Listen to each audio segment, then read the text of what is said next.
Dahil malapit na ang tag-init, marami ng turista sa Boracay. Pero maraming nadismaya sa ilang bahagi ng beach na kulay berde dahil sa makapal na lumot. Yan ang tinutukan ni Chino Gaston. Sikat sa buong mundo ang malaparaisong ganda ng Boracay. Dahil sa pino at puting buhangin, malakristal na tubig at romantic sunset. Kaya naman kahit hindi pa summer, dagsana ang mga turista. Pero ang mga turistang narito ngayon, hindi sa malakristal kundi kulay berdeng tubig, lumalangoy. Napakakapal kasi ng lumot sa dagat. Medyo pangit tingnan kasi hindi na ganun kalinaw tingnan sa yung beach. Kailangan mo pang lumayo para maging malinaw yung tubig, ma-enjoy mo yung Boracay. Sana maalagaan nila. Actually, first time ko talaga dito sa Boracay.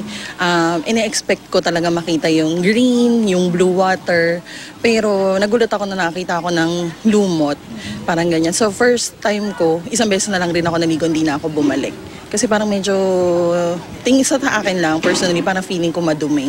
Sabi ng mga residente, talagang kumakapal ang lumot mula Enero hanggang Marso. Nawawala raw ito pagsapit ng tag-init. Pero sabi ng ilang eksperto, ang pakapal na lumot kada taon, epekto ng pagdami ng tao at kakulangan ng waste treatment facilities sa isla. Ang maruming tubig kasi nagsisilbing pataba sa lumot kaya lumalago sa tubig. Sa pag-aaral ng Japan International Cooperation Agency noong 2010 hanggang 2015, nasira na raw ang coral reef ecosystem ng Boracay dahil sa tourism-related activities at paglabas ng untreated wastewater sa dagat. Ito raw ang rason kung bakit nasisira ang corals at madalas ang algae bloom o green tide.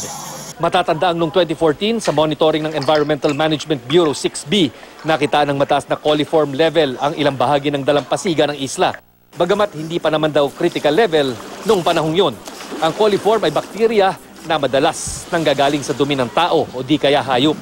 Maaari itong magdulot ng sakit sa balat at iba pang kondisyon. Sa kabila ng mga nagsusulputang establishmento at patuloy na pagdami ng tao sa isla, at syempre ang problema sa basura at waste management, hindi mapagkakailang nananatili ang Boracay sa isa sa pinakamagandang beach sa buong mundo na dapat pangalagaan hindi lamang para sa atin, kundi para na rin sa paparating pang mga henerasyon.